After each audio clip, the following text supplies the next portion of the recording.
Olá, eu sou a Franciele Querino Canto, acadêmica do curso de Engenharia de Pesca.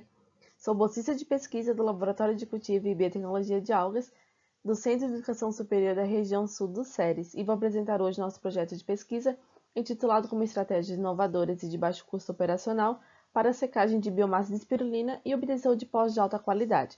Projeto este que tem como orientação do professor Dr. Fábio de Farias Neves.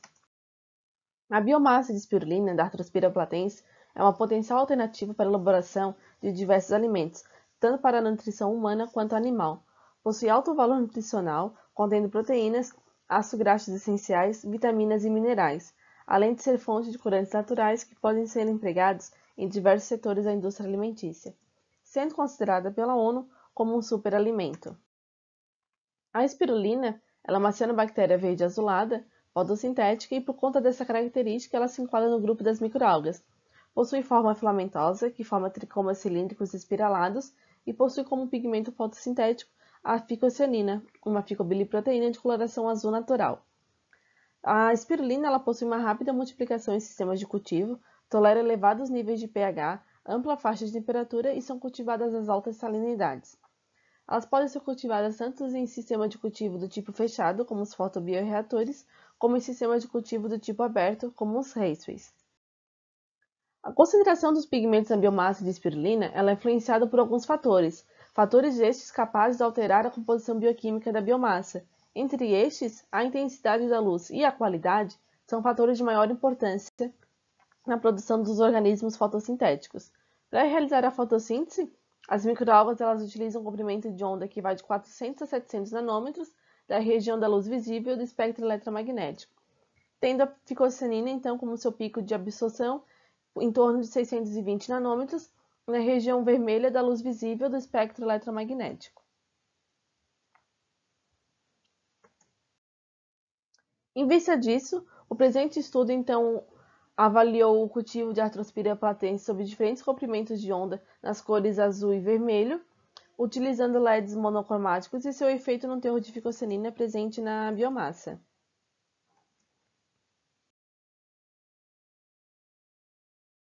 O cultivo de espirulina foi realizado no Laboratório de Cultivo e Biotecnologia de Algas e foi dividido em duas etapas. A primeira etapa ocorreu num cilindro de 115 litros, com volume útil de cultivo de 90 litros, e teve duração de 14 dias, onde diariamente eram coletadas 3 amostras de distintas áreas do cilindro, sendo uma da superfície, uma do meio e a outra do fundo, para coleta de análises. E após o 14º dia de cultivo, o cultivo foi transferido então para 12 bombonas de 8 litros, iniciando assim a segunda etapa do experimento. A segunda etapa foi dividida em 3 tratamentos: o tratamento sob luz azul, o tratamento sob luz vermelha e o tratamento sob a luz branca. E teve duração de 5 dias.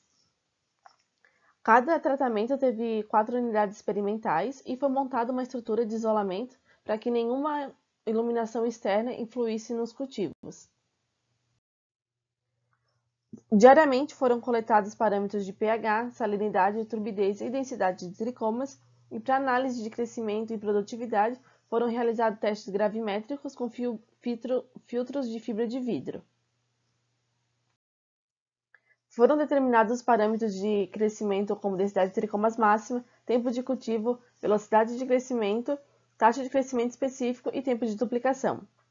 Para a coleta da biomassa final, na etapa A foi realizada através do auxílio de uma tela de 45 micrômetros e já na segunda etapa foi realizada a coleta da biomassa com um processo de floculação seguido de um processo de centrifugação. Quanto aos procedimentos de secagem e extração do pigmento, eles ainda não foram realizados por conta da paralisação do novo coronavírus, e esses procedimentos de secagem e extração do pigmento serão realizados no Laboratório de Tecnologia de Pescados e Derivados do Departamento de Ciência e Tecnologia dos Alimentos da UFSC. Com relação à variação da densidade de tricomas, na etapa A é possível observar as fases de adaptação e crescimento exponencial da curva de crescimento. E quando foi iniciado a segunda etapa, o cultivo se encontrava na fase estacionária da curva de crescimento, se mantendo assim até o final. Com relação aos parâmetros de crescimento, densidade de tricomas máxima, tempo de cultivo, taxa de crescimento específico, velocidade de crescimento, tempo de duplicação, produtividade e biomassa acumulada, entre os 3 tratamentos não houveram diferenças significativas.